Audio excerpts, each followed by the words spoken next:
Good morning, everyone. And I'm very happy to join you all today and to discuss about my topic. Good morning, ma'am. Let me just start. Good morning. Let me just start by sharing my screen.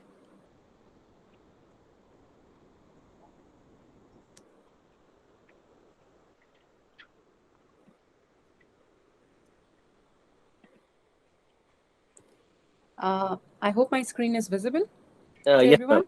Yes, ma'am. Okay. Yes, ma'am. Okay, perfect. Okay. So, welcome everyone.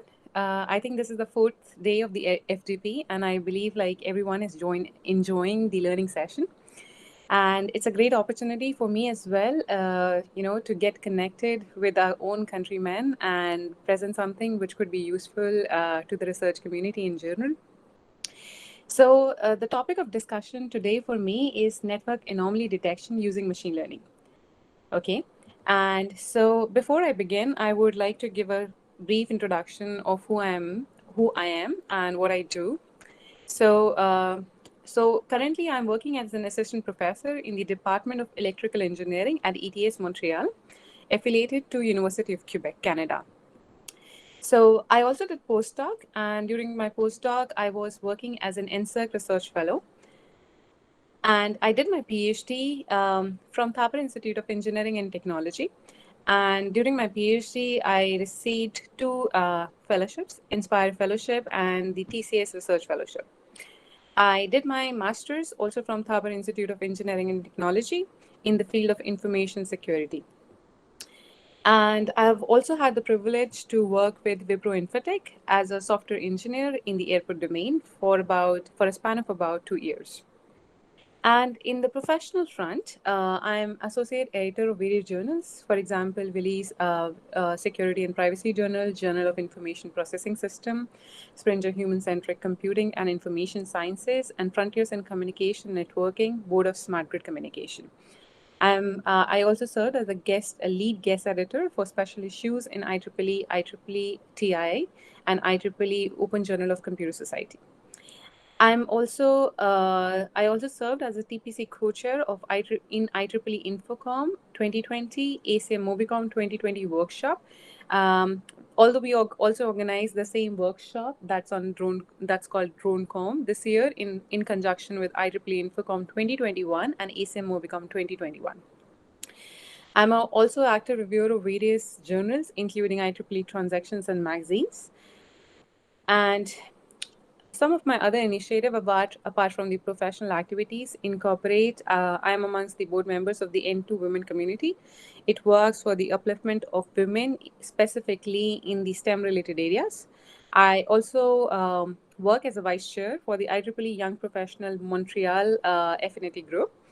And I also served as a reviewer for the student scholarship application for one of the biggest conferences for women in science called Grace Hopper Celebration of Women in Computing. So these are some of the details about me. And apart from this, I will focus on my research. I will try to give you an idea about my research. So on broad, I basically work on edge and cloud computing, smart grid, Internet of Things, and software-defined networks. So my main focus so far has been on energy efficient cloud data centers and using and smart grid application, particularly demand response management using electric vehicles and cloud data centers. Since my master's was focused on information security, I've also had the privilege to work on different security aspects as well, such as designing secure authentication protocols and designing different machine learning models in order to enhance the security of the networks. Um, till today, I've published more than 55 articles at top tier journals and conferences, which include IEEE Transactions, IEEE magazines, and some top tier conferences of the Communication Society, including IEEE Infocom, IEEE ICC, IEEE GroupCom. So I think that's it from my side about introduction to myself. So now coming to the main agenda of our talk, anomaly detection using machine learning. So in today's menu, we will have a discussion about what are anomalies and what is actually anomaly detection. We will also go through some literature review pertaining to network anomaly detection using machine learning techniques. Then I will discuss one of the schemes which have been designed by us and has been awarded the Best Paper Award in IEEE ICC 2018. So the acronym for our work is High Class, and it's actually, you will see in the upcoming slides, is actually, an assemble based approach for detecting the anomalous patterns in the networks. And finally, coming to the conclusion. So starting with, what is anomaly? Now, anomaly is any pattern or the event or any observation that deviates from its standard, normal, or the expected behavior. Uh, that is, it does not conform to the expected behavior uh, it should adapt to. And they are also referred to as outliers, exceptions, peculiarities, etc. Let's suppose there is a student who always scores 90 above in every subject. So that's a trademark, and he's always securing more than 90% or 90 marks out of 100 in every examination.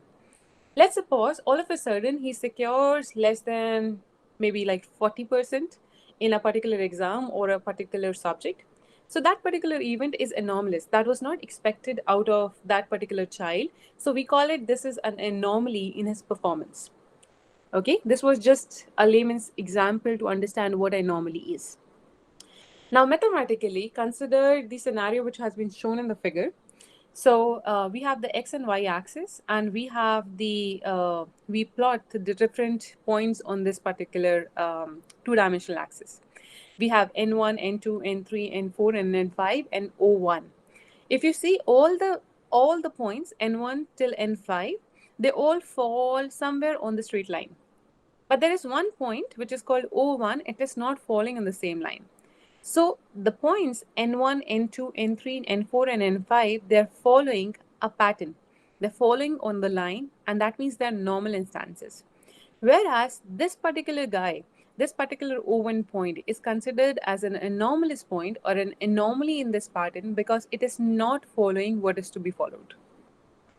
I hope that clears the concept of what an anomaly is. So, from time to time, the definition of anomaly has been proposed by the researchers, and more or less, they all agree that it's a pattern that does not follow a different style. Okay, so the definitions are more or less similar, but have been defined in different ways. So, we will just have a quick look of some of the definitions which have been proposed.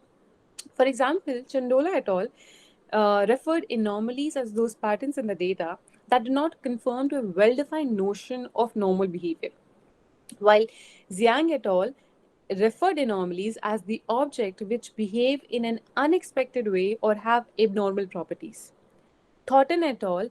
Described anomaly as an event that deviates from the normal network behavior, whereas Rayleigh et al. Defined anomaly or an outlier as an observation or the set of the observations that appears to be inconsistent with the remainder data set. Likewise, one Dinesh Pezzu also defined anomalies or the outliers as the observations that are far away from or are inconsistent with the main body of the data.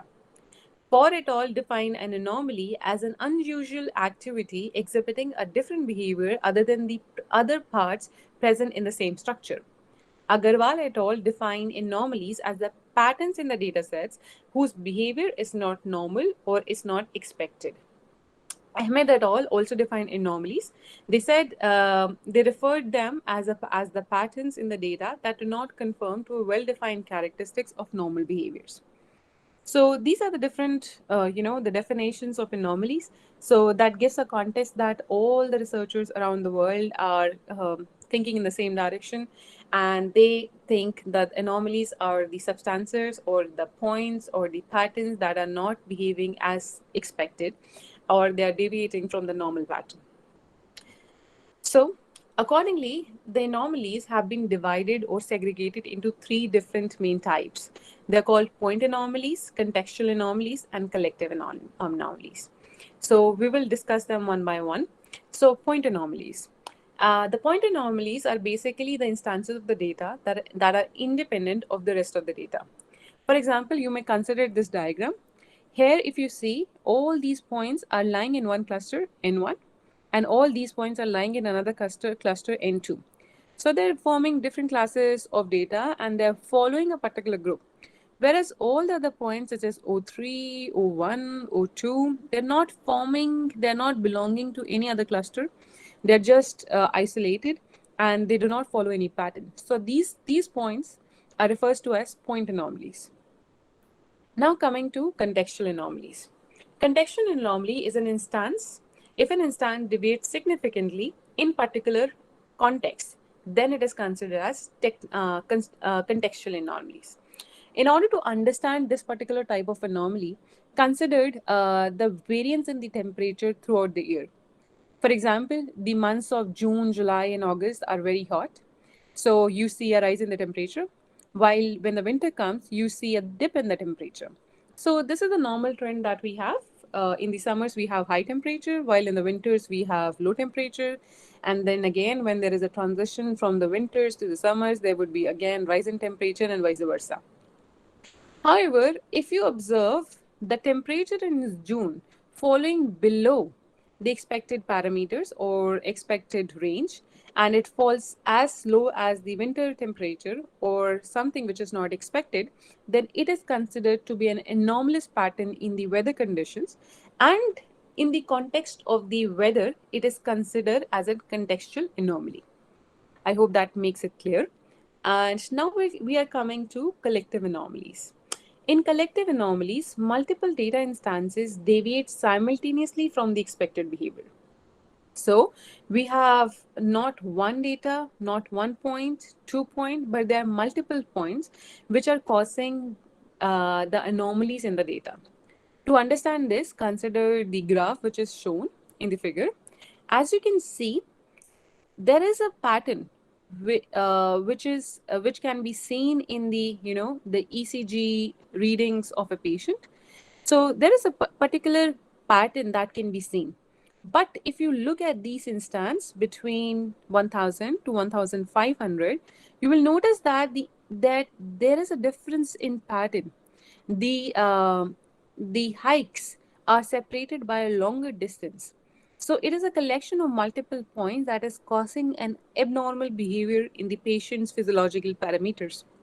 So that can be considered as a collective anomaly. Now, coming to the next points, why there is a need for anomaly detection. Now, we understood by now what is an anomaly, and we now know like anomalies are of different kinds. But what is anomaly detection? Once you see an anomaly, it is also important to detect it, and that is refers to as anomaly detection. Now we know anomaly detection, but we need to understand why there is a need for anomaly detection, why we need to detect them. So particularly, we will be talking in context of networks because that's the topic of interest for today. So we know like there is a widespread popularity of the internet-enabled devices, and the network traffic has grown exponentially in the recent times. We have 5G now, and soon we will be moving towards 6G. The amount of the data that's being produced every day is like humongous. It's from terabytes to petabytes from different IoT-enabled sensors, actuators, and devices. Imagine the times when we were in school. I guess like nobody had the access to the mobile phones, and by the time we grew up, we started seeing like everyone has a mobile phone. Like today, if we say, I don't think we can find anybody with a normal phone. Everyone has a smartphone, and we are generating data on continuous basis. And likewise, the use of the smartwatches.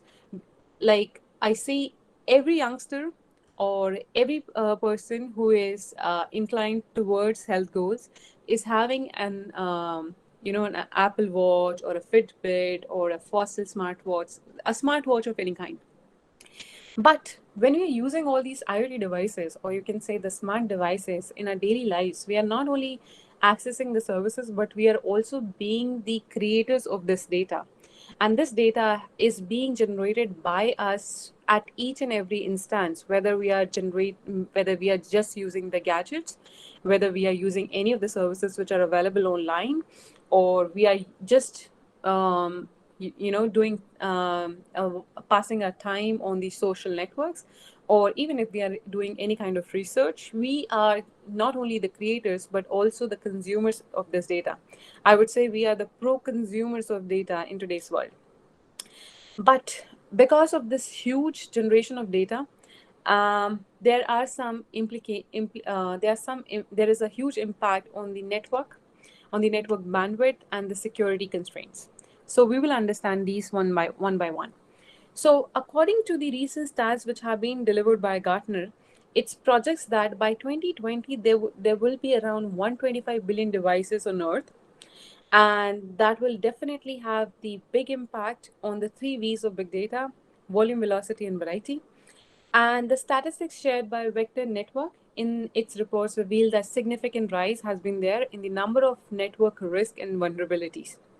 Since everything is going online, not only our personal information but also our credit card information and all the information related to our health records and whatnot, the risk of getting data compromised, the risk of getting us redirected to a phishing site, the risk of launching any kind of man-in-the-middle attack or DOS attacks are also rising. The research also shows that these attacks are not only growing in the number, but these attacks are also growing very fast in terms of their sophistication. For example, the attack earlier, when the antivirus systems came, they just have a repository of the attack vectors in the database of the antivirus. For example, if you this means that they only confirm to different signatures. Like if a certain signature is found in the antivirus, then a particular attack can be detected on a system. However, now the hackers and the malicious users are increasing their sophistication. They are using different ways in order to encrypt the data, in order to hide the attack, in order to be more protective of how they launch their attacks, which often go undetected. And moreover, since everything is going online, there is high chances of zero-day attacks for which we do not have the signatures. And there have been multiple reports which suggest that the security threats are the major concern. And this has been projected, and in which the end devices are interconnected with each other. So security is considered one of the major, the major barriers for the adoption of IT or the adoption of IoT in our everyday life. And according to the Microsoft Security Intelligence reports, there has been an increase of 300% in the number of cyber attacks on the clouds. And recent insights on cloud adoption and security by Forbes suggest that 49% of these businesses are delaying the cloud deployment due to the cybersecurity issues. So you see, there are a number of reports which suggest that the cyber attacks are on the rise, and we have to do something so that we can protect ourselves from these cyber attacks. So we know the attack vectors are also changing, their frequency is changing, their sophistication is changing. So the standalone signature based methods would not be sufficient in order to save us from these cyber attack vectors. So it's essential to come with something which can change over time, which can learn over time. So anomaly detection is a branch of machine learning which can help us in order to combat these challenging scenarios. So again, I would like to give you the context. So it is just the repetition of what we have discussed. So we have the IoT. IoT has found applications everywhere in the smart home, healthcare, smart cities, and smart grid. And the IoT is actually enabled by the availability of the smart devices, which are connected with V6 technology, and they work without human intervention. And data by Gartner suggests that we generate around 2.5 trillion ton bytes of data every day. And in the coming years, 40% of this data will actually come from the sensors. And according to McKinsey, the economic impact of IoT will increase from 3.9 trillion to approximately 11.1 trillion by 2025. And this is a very interesting report, which is shared by Gartner, and it suggests, if you can see clearly, I'm sorry for the blur image, but if you can see, in 2005, there were only 6.3 billion people on Earth, and the number of connected things were 500 million. By 2010, the scenario changed. We had like 6.8 billion people, but the connected objects were almost double. Then the trend keep on increasing. If you just notice this particular bubble, it will show you it will show you how much the number of the connected objects are increasing with respect to the population on the on the earth. For example, every other person on earth have more than 9 to 10 devices per person. And imagine the amount of the data that we are generating, and that's this data is being used in different critical applications, and it's being sent over the open channel.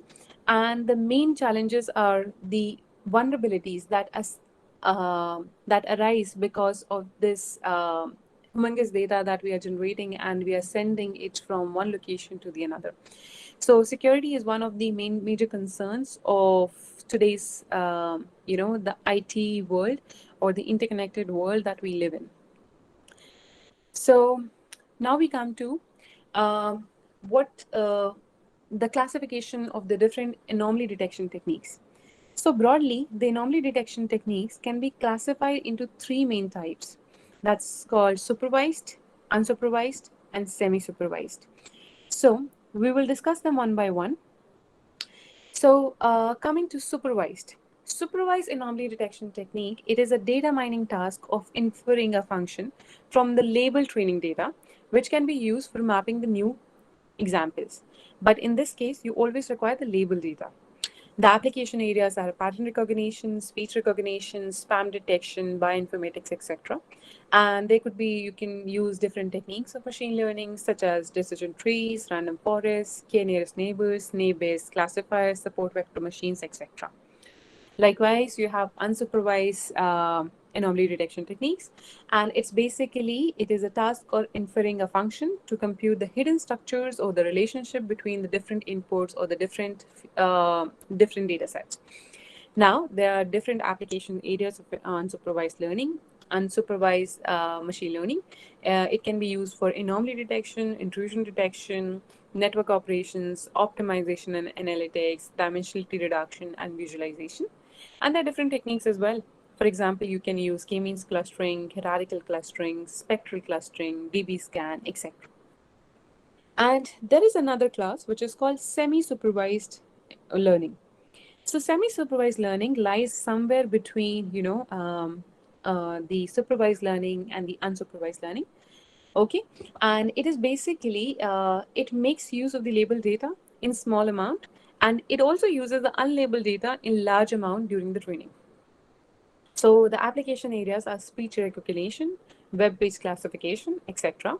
And the different techniques are transductive SVM, graph-based methods, etc., which are being used for semi-supervised learning. Now coming to some of the classification-based techniques.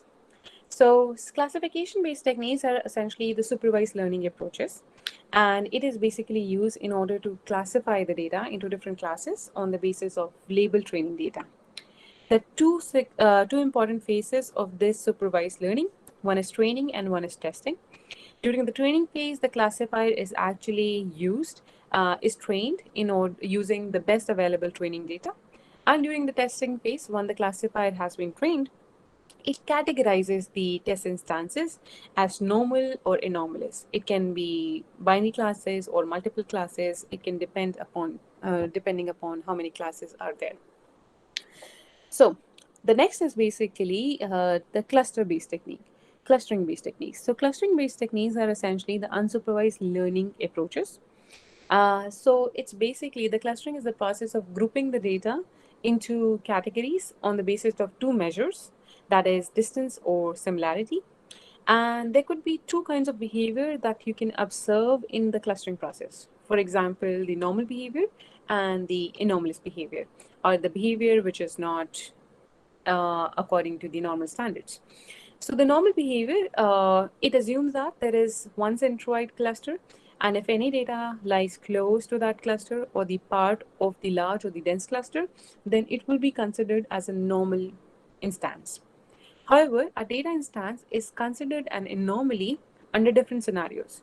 For example, if it doesn't belong to any of the clusters, it's just lying somewhere on the plane or on the axis away from the clusters, or there's a large distance between a data instance and its closest cluster, and it lies in the low density region, or it belongs to a small cluster. So these are the different scenarios in which data instance can be considered as an anomalous behavior. So these were some of the approaches that are already used for anomaly detection, classification, and clustering in order to find the anomalous patterns in the networks. Now coming to we discussed we know now, like, anomaly detection is being used in order to find the anomalous patterns in the networks, but that's not all. It's being used in a number of fields and number of domains as well. As we discuss Internet of Things, we know that we live in an age of IoT, Internet of Things, and there is no limit on the amount of the data that we produce every day, every minute. And because of this, the complexity of the data and the amount of the noise associated with the data is also not defined. Thus, the security risks are on the rise, and they have increased manifold both in the term of the intensity and in the sophistication and in the frequency. And even a minor security risk can lead to a number of consequential challenges or consequences, number of undesired consequences. For example, network congestion, network downtime, to severe data and financial losses. Now, anomaly detection is also being applied to wireless sensor networks. So these networks have a great potential applications in the field of transportation, agriculture, industry automation, process monitoring, military surveillance, environment monitoring, and healthcare. The requirement of a reliable and a military surveillance, environment monitoring, the requirement for a reliable and a robust monitoring for real-time event for diversified applications of wireless sensor networks makes it very vulnerable, imperative, and challenging to address. Now, there are also some anomalous patterns in the social networks.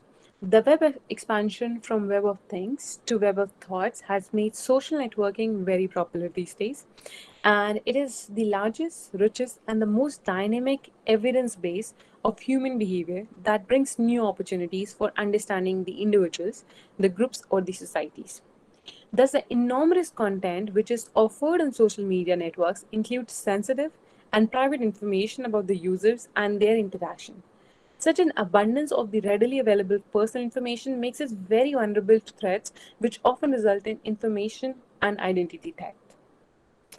Now, there are also increasing incidences of fraud detection, and it basically refers to the detection of the criminal activities that usually occur in commercial organizations like stock markets, bank, mobile companies, etc.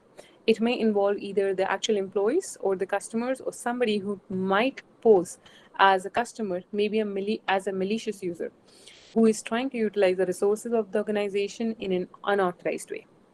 So these losses are more or less linked with the financial benefit, which can be gained either by an employee or either by a customer or a malicious user who is trying to impersonate like a customer. There are also anomalous patterns in the medical and the public health data. It refers to the detection of the abnormalities in the patient record. The reason for the abnormalities can either be an instrumental error or the abnormal patient condition. In this domain, outlier detection is a very critical problem and requires very high attention as well as a quick solution. Um, then there are also applications of anomaly detection in industrial damage protection. And we know, like, the damage in the industries usually occur due to the continuous usage of the equipment or the wear and tear of the normal components or some unforeseen circumstances. Such damages are very crucial and should be detected at the early stages in order to prevent further losses.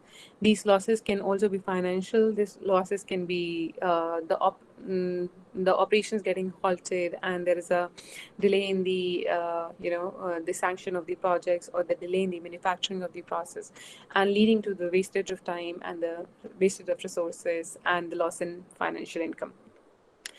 In summary, we now know Like the presence of the anomalies in the networks can destabilize their performance, and it can do so by compromising the three important pillars of security, that is confidentiality, availability, and integrity. And hence, a scalable and a pervasive anomaly detection model is actually required for data analytics and management of data while maintaining adequate level of security. In this direction, various models have been proposed in the literature. So now we will have a look about the different models which are being proposed in the literature. So to begin with, Munyadi et al.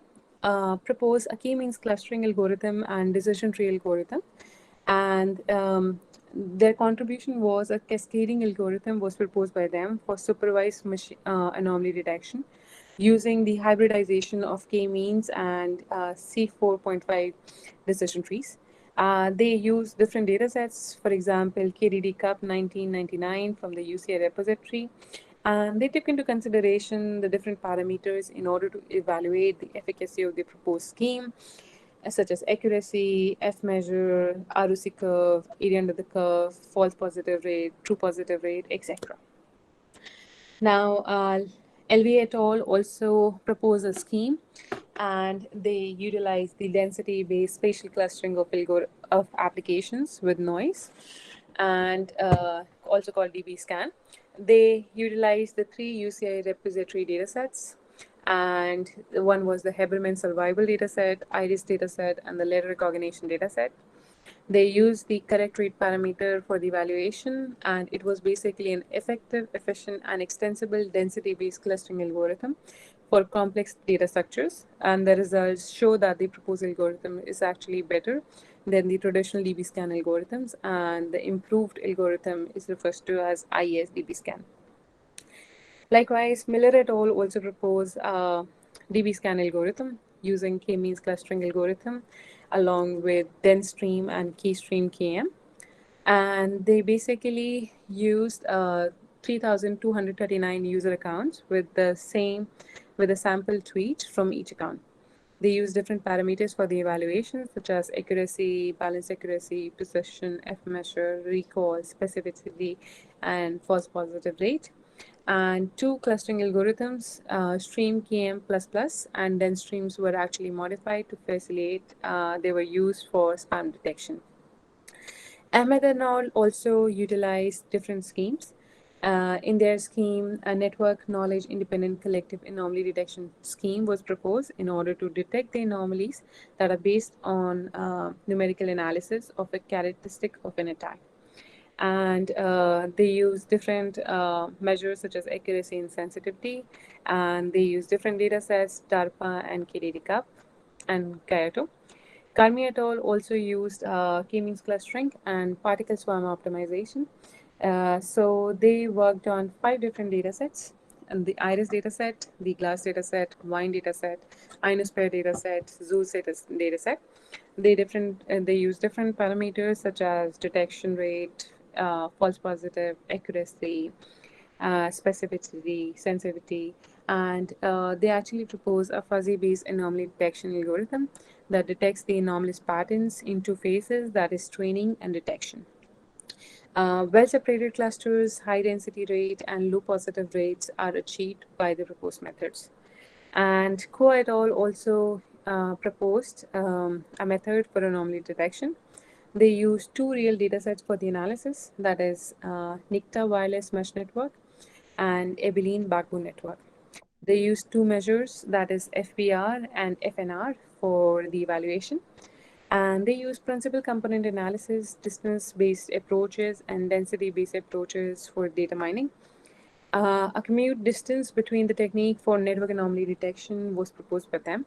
The distance-based techniques using Euclidean distance and commute distance can handle the anomalies well, but is more stable and less sensitive to the parameters than the PCA and density-based techniques. Likewise, Irfani et al. Also proposed a hybrid unsupervised anomaly detection techniques using DBN and one-class SVM for high-dimensional unlabeled dataset. And they propose algorithms which reduces the training time and the testing time. So they use basically the time and the memory complexities in the analysis, and they use deep belief networks and one class SVMs in their technique, and they use four real-time data sets from machine learning repository, namely GAS, OAR, DSA, and HAR, and two synthetic data sets, Banana and Smiley. Then Luxhammer and Folkman use sequential Hausdorff nearest neighbor conformal anomaly detector and Discord algorithm. They use four labeled trajectory datasets using trajectory generator software named Picrelli, and they use different parameters for the analysis: sensitivity, precision, and detection delay. It was actually a parameter light algorithm for online learning and anomaly detection in trajectories. The proposed algorithms actually achieves competitive classification rate when applied on a large data set of synthetic trajectories. Now, coming to the next one, the Fior et al. Actually uses restricted Boltzmann machine, and they use different data sets for the analysis. KDD 99 dataset from the UCI ML repository. They use different parameters for the analysis. They use accuracy, speed, comprehensibility, and time to learn. And the restricted Boltzmann machine has been applied to network anomaly detection in order to inform the effects of normal traffic. Buhan et al. Use an entropy-based feature selection technique. They called it MIGFS and TCLUS, tree-based clustering technique, and an outlier scored function. They also employ different data sets. They use machine learning repository data sets, real-time packets from the TUIDS and KDD Cup and NSL KDD. They did employ different parameters for the evaluation, such as detection rates, false positive rate, precision, recall, and F measure, and an efficient multi-setup technique to detect anomalies in network-wide traffic was proposed by them. The proposed techniques performs well as compared with its counterparts in terms of different evaluation parameters employed. Kim et al. Also used a decision tree algorithm and one class SVM model, and they actually refined the version. They used a refined version of KDD9 dataset, namely NSL KDD, and they use different evaluation parameters: detection rate, false positive rate, and detection time, and a hybrid intrusion detection technique that hierarchically integrates the misuse detection and anomaly detection for the detection of known as well as unknown attacks was proposed by them. Then Sen et al. Actually use support vector machines and moving averages and entropy. They actually utilize the CloudWatch data from AWS and log data from servers. They utilize different parameters such as accuracy, precision, recall, and false positive rate.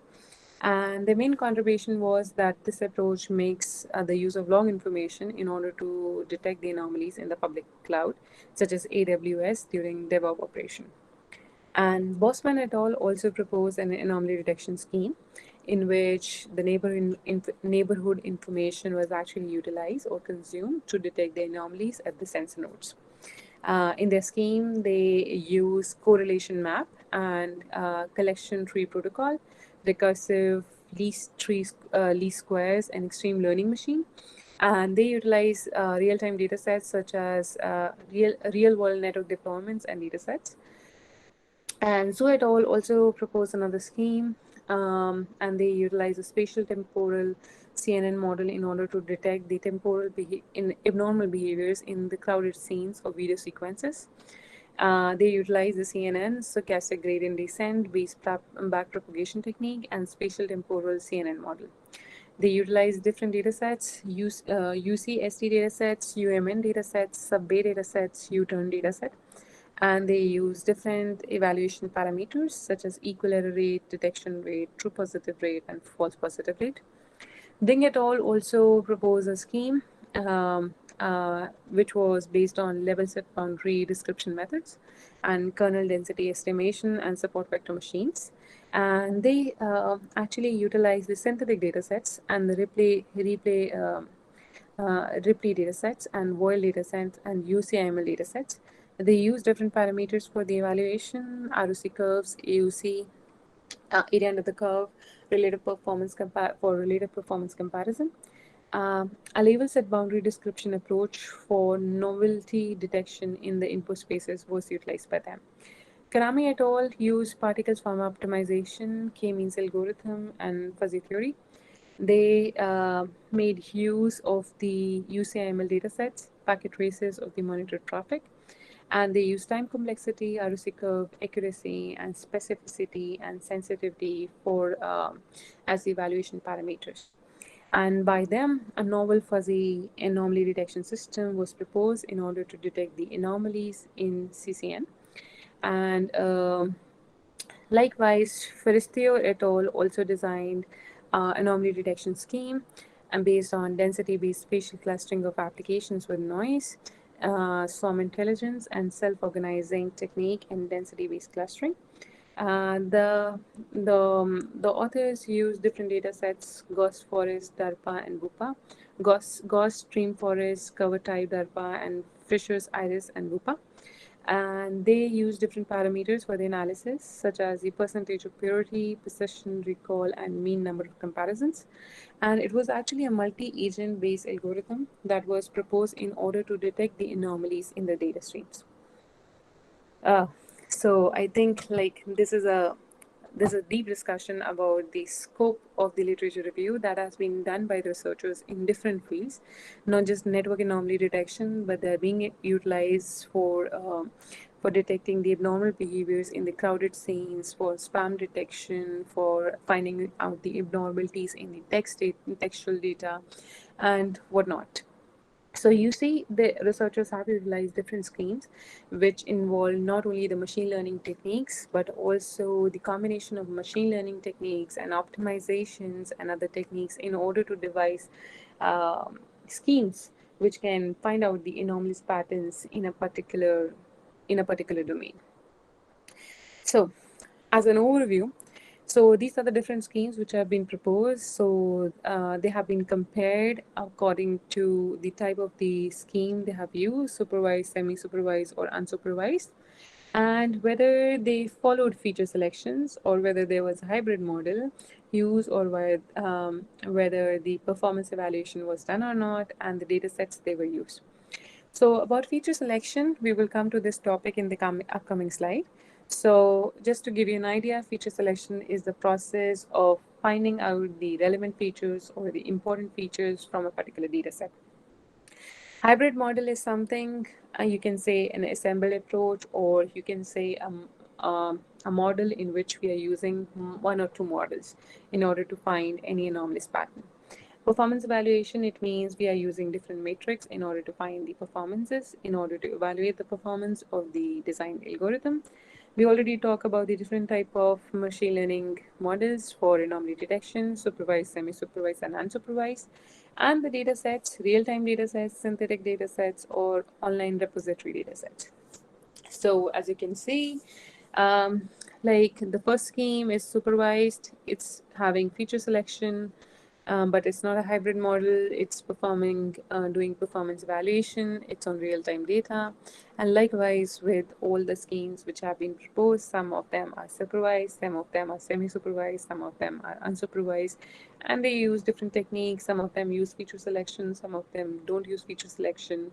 And we will see in the upcoming slides why feature selection should be used and why it is one of the important attributes of designing any machine learning algorithm. So now, now coming to machine learning for anomaly detection. So far we have seen like tons of research works which have been done for designing a machine learning model in order to detect the anomalous patterns.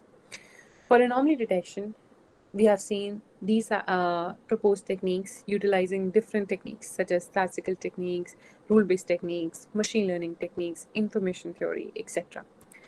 However, designing a generic model, particularly for network anomaly detection, often possesses several challenges. And it's very difficult to design one single anomaly detection module that can work in all the different domains. In this direction, McKinsey Global Institute asserted on the notion that machine learning, data mining, and predictive analytics would be the major drivers for the next generation or the next generation paradigm for innovation and creativity. Machine learning is actually a method or is a method of data analytics which derives from the field of artificial intelligence into the future while providing advanced model building capabilities. And some of the other things which we should take into consideration before we dig into the proposed approach. So that's called data pre-processing, or also called feature selection. So data preprocessing or feature selection is considered a very important part of machine learning, and it is widely used in order to select the relevant set of the features from the data set. Feature vectors, we call it. The feature vectors are measurable properties of an instance. And what is the need for feature selection? If we have like large number of features in a data set, a model tends to overfit, and the learning performance also degrades with time. When we say a feature, let's suppose we have a data set of let's suppose of the images of a dog, and the features would be the number of the eyes he has, whether he has a tail or not, how many legs he has, what is the color of his body, does he have fur or not.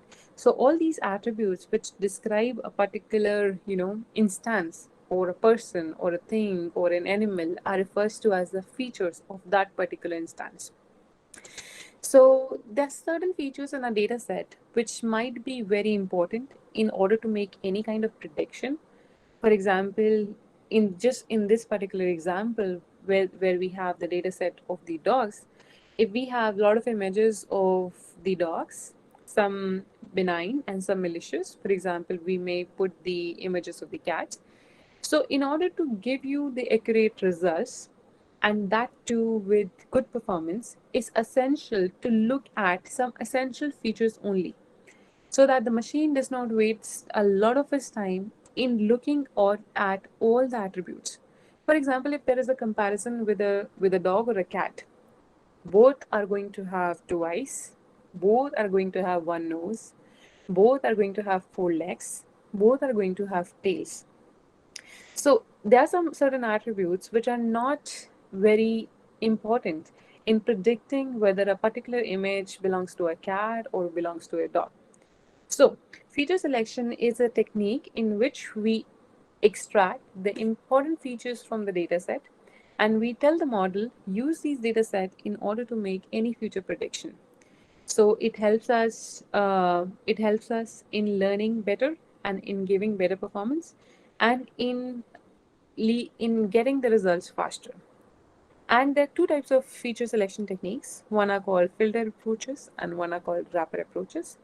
The filter approaches actually exploit the relevance of the features by studying their characteristics using certain statistical criteria such as principal component analysis, factor analysis, discriminant analysis, etc. Wrapper approaches, on the other hand, they select the most discriminative subset of the features using a classifier such as a support vector machine, nearest neighbors, random forest, etc. So, now coming to the techniques which are called ensemble based techniques. Ensemble based techniques are basically the combination of different multiple learning algorithms, and they have the ability to yield better predictive performance. And because in this technique, we are not using one model but a combination of models in order to have higher performance. Some of the examples are bagging, boosting, ADA boost, take generalization, hierarchical mixture of experts, etc. And they are used in different applications. They're used for classification, they're used for clustering, collaborative filtering, and on anomaly detection. So discussion about these two topics, feature selection and ensemble-based techniques, is important because that lays the foundation of the scheme that we will be discussing in the upcoming slides. Now, whenever you are trying to design an anomaly detection module, or you're trying to not even like you're trying to design any kind of machine learning module, it is important to know what could be the possible sources of data. So you can get the data from different data repositories, for example, Weboscope, Numenta Anomaly Benchmark, UCI repository, Kaggle. For example, Kaggle is very famous, UCI repository is very famous. You can get tons of data on these platforms. So Weboscope is actually a library that is created by Yahoo Labs with the aim to provide interesting and scientifically useful data to the researchers for non-commercial use. And the user can get this data by sending the data request to the source. Likewise, we have the repository NAP. The NAP datasets actually contain the streaming data samples from for the evaluation of real-time anomaly detection algorithms. The complete NAP repository is available at GitHub, and you can download the datasets. And likewise, you have the UCI Machine Learning Repository. This repository provides dataset as a service to the machine learning communities for analyzing the performance of the machine learning algorithms. So you will find on this repository almost all kinds of data, whether they are health-related data, whether they are network anomalous data, whether they are plant data, the categorization of even the images into cats or dogs and whatnot. These datasets from the repositories can be downloaded online or by visiting their web portal. And likewise, you have Kaggle. So Kaggle is actually it is a modeling and an analytical platform that contains a collection of widely used publicly available datasets. And datasets can be downloaded directly from by visiting Kaggle online platform. Then there are also different data marketplaces. In these data marketplaces, some of the prominent ones are Amazon Web Services, AWS, public datasets, Microsoft Azure Marketplace, Big Data Exchange, BDEX, and AgData. So AWS public datasets are basically it's a centralized repository of the public datasets where the users have to pay for the services like the computation and the storage, and the users have the access to an AWS account for getting the services. The Microsoft Azure Marketplace is basically an infrastructure that provides services for buying and selling premium datasets through the global network of managed data centers, and users can buy a wide variety of data from these sources. Big Data Exchange is actually a real-time data marketplace that provides buying and selling modules of big data, and it provides paid data services and paid data services. And Ag Data is actually they develop their own data sets in order to provide data-driven services to the users. And user can get this data either from the free data directory of the source, or they can also buy the data. Now, coming to some other sources, um, there are also data sources from the national governments, and there are also ways in order to connect the real-time data, and you can also generate your synthetic data.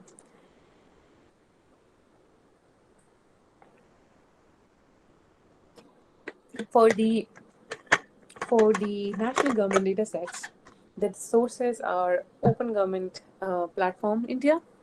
So OGD Platform India is actually a platform that contains that contains data which is published by the ministers and the organizations of India in order to increase the transparency in the functioning of the government. All this data is actually available online on data.gov.in. And likewise, you have data from the US government open data. This data is actually provided to serve millions of the people for research purposes. And this data can be accessed from www.data.gov.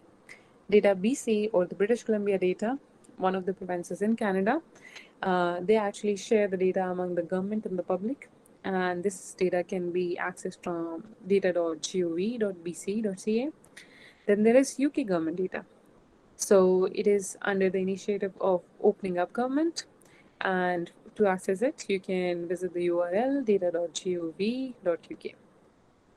Then you can also generate your real-time data. So the real-time data can be generated from the wireless and the wired sensors. These sensors generate a huge amount of data, and you can detect some types of inputs from the physical environment. Firstly, you choose the application domain for which the data is required. Secondly, you identify the best available sensors for a chosen application. Thirdly, you identify the location where the sensors can give the best results. And finally, you deploy the sensors to get the data. Then there is also synthetic data. You can also run manual scripts or synthetic data generation tools. For example, synthpop or simpop are some of the open source R packages which can be used in order to generate synthetic population. IBM Quest synthetic data generator is also used in order to generate configurable datasets, and GeoPeaks in MATLAB generates synthetic dataset on Sphere. It is generated in order to meet some of the specific needs that are not met with the real-time dataset, or it is generated to validate mathematical models by comparing the behavior of the real data with any kind of synthetic data one. So in order to generate this data, firstly, you have to analyze the original data samples to discover the model that best suits the behavior. Secondly, you need to identify the parameters for detecting any kind of anomalous events. Thirdly, you need to create and the normal and the anomalous profiles of the data. Finally, you need to simulate the normal and the anomalous activity profiles to generate the synthetic dataset. So that is all about some of the details about machine learning, anomaly detection, what has been done in the past, and what are the different challenges that occur in anomaly detection. Now, we will consider the working of a paper that has been proposed in IEEE ICC 2018 and has been awarded one of the Best Paper Award. So this work has been done with some of my collaborators, and now we will discuss the work. So we have given an acronym to this particular model. We call it high class. So as like this is just the the normal total representation of any machine learning model. So you have the initial data set, so you clean the data, you normalize the data, then you have the pre-processed data. And after that, you split the data into training and testing. You do feature selection, you do classification, then you do cross-validation, and you train the model, and you use different measures in order to evaluate the performance of the model. So this is the general, the schematic diagram that has been used in this particular high class or the designed algorithm. So coming to the main objectives of this work. So the main objective we discussed in the previous slides, if you remember, about an assembled approach and also about the significance of feature selection. So in this algorithm, in this model, we have used both of them. We are designing an assembled approach, which is using feature selection. So for feature selection, we have used BORUTA. So we will come to the details of what BORUTA is in the coming slide. As of now, you can just imagine BORUTA as a feature selection algorithm. So as a major contribution, we have optimized this BORUTA and we have made it multi-objective. And using this, the curse of the dimensionality problem has been addressed, and we try to find out the relevant set of the features from the given dataset. The selected features that we get from the BORUTA after feature selection are then supplied as input to our assembled approach, which is an SVM that has been integrated with differential evaluation and chaotic optimization. So the designed SVM is actually a classifier in order to detect the network anomalies. So following this, we did the evaluation of the proposed model on real-time dataset. So this was the university dataset that we got from the university network. And we also used the KDD 99 dataset in order to find out whether the proposed approach was performing at par with the existing state of the art or not. So these were the main contributions of this work. So this is the overall system model of the proposed work. As you can see, this is the data, and this data is actually pre-processed. After pre-processing the data, we run the BORUTA inspired multi-objective feature selection technique. This feature selection techniques then gives us the different selected features on the value of z-score. And finally, this compressed data set is actually passed to the SVM classifier, which is integrated with differential evaluation and chaotic optimization. And using this classifier, we get whether the traffic is normal or the traffic is anomalous. So it divides the dataset into two classes: anomalous or uh, uh, normal or anomalous. So now coming to the BORUTA-inspired multi-objective feature selection algorithm. So we discussed earlier, like feature selection is a technique in which we're trying to find out the relevant set of the features. So, so the objective of the proposed feature selection technique is to compute the feature set.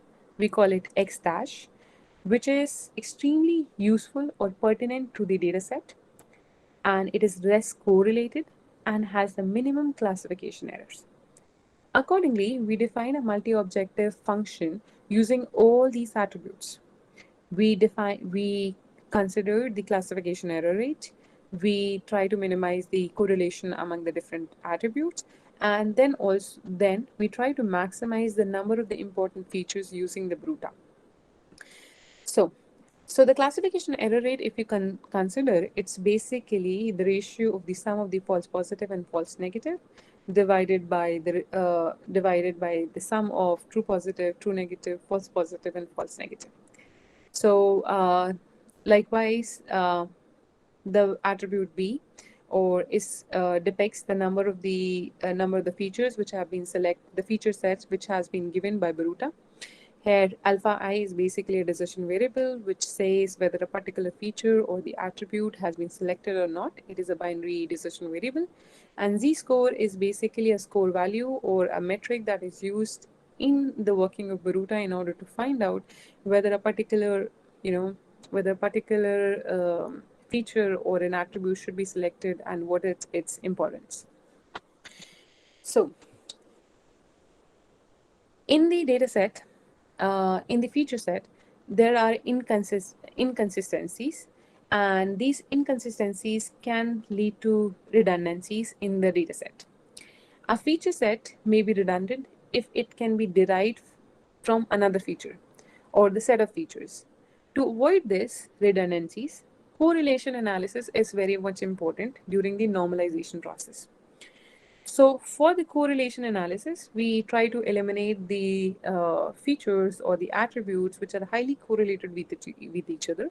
If we can derive one feature from another feature or a group of features, we consider them highly correlated, and it's good to get rid of the redundant features.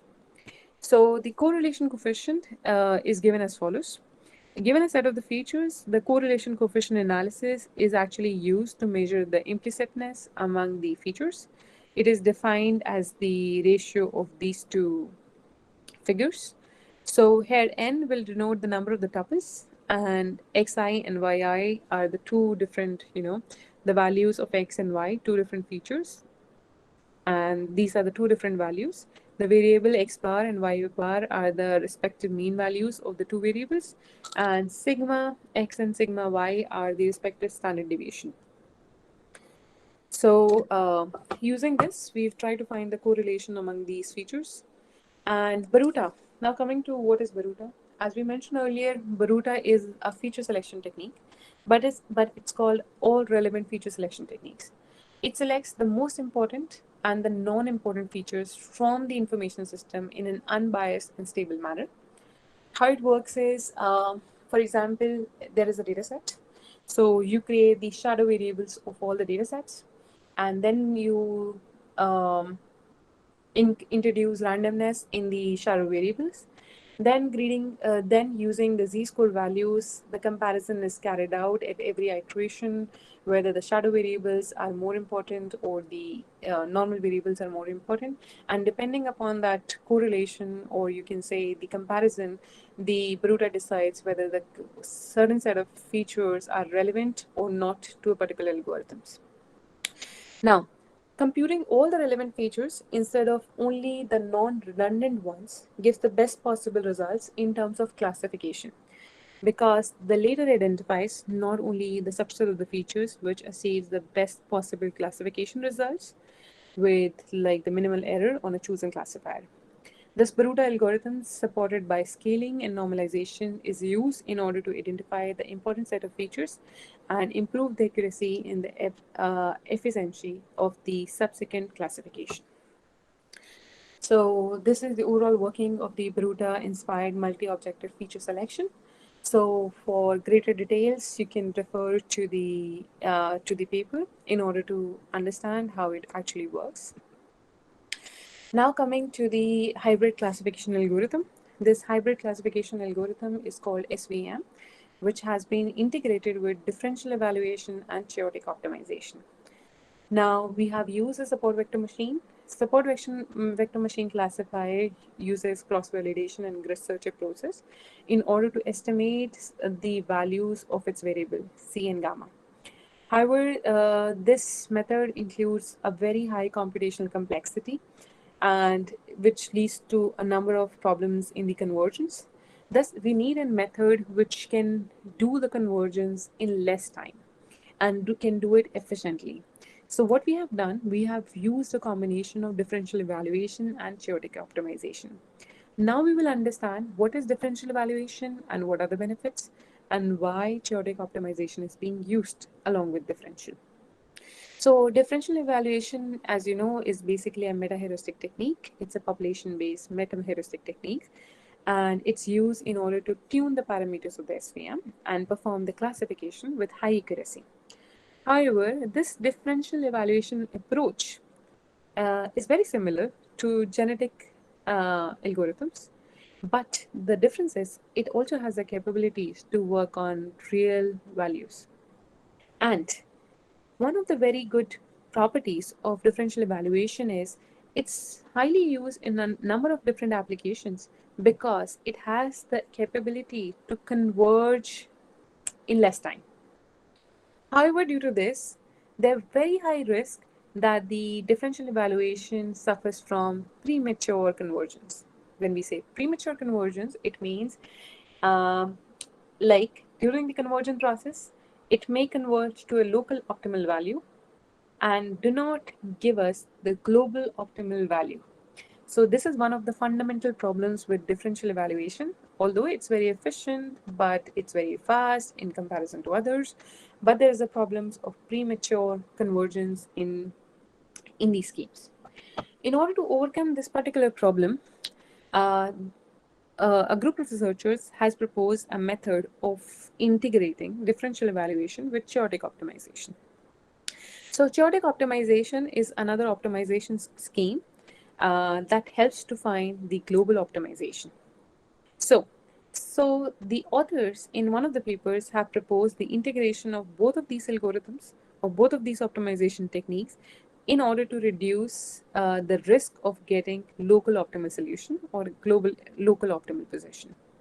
So this integration was not proposed by us. So this was proposed by one of the researchers, which have been utilized by us in the context of SVM in order to find the optimal values for the parameters C and gamma. Now, how does it work? So this is the entire algorithm of the of the SVM integrated with differential evaluation and chaotic optimization. So in the initial phase, all the individuals, all the are initialized using the SVM parameters C and gamma. Next, differential evaluation is utilized in order to perform the different steps such as selection, crossover, and mutation. During the second round of the selection procedures by the standard differential approach, a case may arise when the fitness of one particular new individual is found to be greater than the original individual. So under such cases, what we do, we utilize the chaotic optimization and in order to generate a new set of the individuals and further replace, the individuals. The algorithms then output the set of the distinguishable classes. That is, it does the classification of the data into C1, C2, and CK till the number of the classes that we have.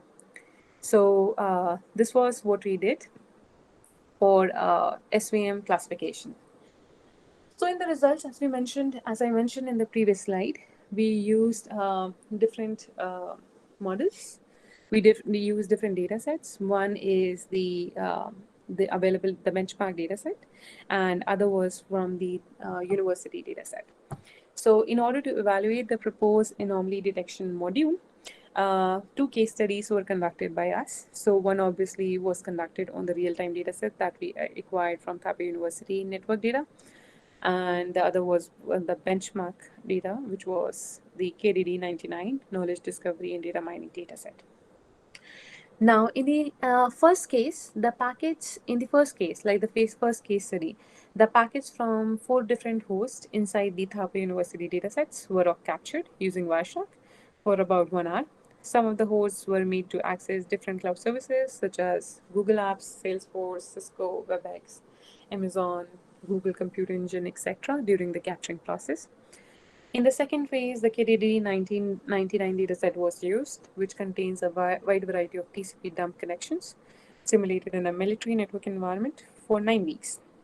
Here, the attacks considers are DOS, user to root, or root to local, and probing. So, this is a screenshot of some of the characteristics of the captured network traffic for the Thapa University dataset. And you can see the packet count, HTTP count, rate, and the burst rate. And next. So the Thapa University network dataset consisted about 182,000 plus HTTP packets, and they had almost like 35 features. The design feature selection approaches performed around like 37 random forest runs because BORUTA inside uses random forest in order to find out whether the given set of features are relevant or not relevant. So the feature selection approach performed around 87 random forest iterations or runs, and therefore marked 21 features as confirmed or very important features in the real dataset. And there were some features that were neither marked as important and not important. If you see the table number 3, you will see the tentative features. So there were certain features which were marked as tentative. So we also did the evaluation using these tentative features as well. And thus the algorithm for the other algorithm, thus the algorithm marked a total of 22 features as confirmed and rejected the remaining 13, which contain information about the number of packets, number of bytes, and the duration of the connection. Further, in the KDD dataset, there were 41 attributes and 41 features. Out of these, 9 were rejected, and the remaining 32 were marked as confirmed. So, if you look at the table number 3, you see like the confirmed features for the Thapa University dataset were 21, but there were certain features which are marked tentative. So what we also used these features. For example, in the first case, we didn't use any tentative feature. We only used the confirmed feature. You can see the accuracy of the model. But then we use one of the feature and then we check the tentative feature and the confirmed feature. We found that the accuracy increased. But when we use both of the features, like we noticed that there was no change in the accuracy. So this means that there were 22 features which were very important and they resulted in high accuracy. So we took into consideration 22 features in the TU dataset. Finally, we did the performance analysis of the proposed scheme on case study 2 or using the KDD dataset with the existing state of the art. We compared it with different schemes and we found that the accuracy of the proposed scheme or detection rate of the proposed scheme was the highest. The false positive rate was the lowest and the accuracy was also the highest. So it performed very well in comparison with the existing state of the art on the benchmark dataset. So now was the time to see how feature selection and how the optimized SVM or the classifier is behaving and how the results are varying. So if you see the first 3 graphs on the first row, that's the case study 1, for the detection rate evaluation, for the false positive rate evaluation, and for the accuracy evaluation. So we took into consideration 3 scenarios in which we just use the SVM. No feature selection, we only use the SVM in order to find out whether a particular class was anomalous or not. So in the given data set, we did the classification into 3 types on the Thapa University dataset: generic, shellcode, and select. and we found that the detection rate of the SVM was the lowest across all the three classes. Then what we didn't use the feature selection in the second part, that is the green boxes that you see. We only used the optimized SVM. Now we wanted to show that feature selection is also important in designing any machine learning module. So we did the comparison. We found that there was a huge difference in the performance when the feature selection was used in conjunction with the optimized SVM. So high class is the proposed algorithm, so which uses feature selection, which uses optimized SVM, and we can see the detection rate across all the class types is the highest using the proposed scheme. We also do this comparison in terms of false positive rate. So false positive rate, we have the comparable performance with respect to the SVM, but better performance in terms of SVM and optimized SVM. Then we also do the accuracy analysis. The R accuracy is the highest across the three classes uh, on the real-time dataset generated from Thapa University network. Then we come to the second case, that is the KDD 99 dataset. So the KDD 99 dataset, we do the comparison on the basis of detection rate. We take into consideration false alarm rate and the accuracy. So as you can see, there are 5 different classes. Normal is the normal traffic, and rest of the classes are anomalous. DOS, R2R, U2R, and R2L and prop. So you can see uh, the performance of the proposed scheme in terms of detection rate is the highest across all the subclasses. In some cases it might be comparable, but it's still higher. And then we come to the false alarm rate. So our scheme shows better results in comparison to all other schemes. And then finally accuracy, we have higher accuracy for detecting all the different kind of attack vectors. So these are the results of the proposed scheme, and it signifies that using different combinations of machine learning models along with feature selection plays a very important role in order to detect any kind of anomalous pattern in the network. Now, finally coming to the conclusion. So, conclusion, anomaly detection can detect the critical information in the data. They are highly applicable in various application domains, and the nature of the anomaly detection is very dependent on the application domain. And we need to define different approaches in order to solve a particular problem formulation. So this means that if I design this particular machine learning algorithm, and if it works on if it works on KDD 99 dataset, it's not always essential that it will work on all the anomaly detection classes. So designing a particular anomaly detection module may have different implications and different results when it's being applied to different domains. So I guess the knowledge sharing session with you was informative for you.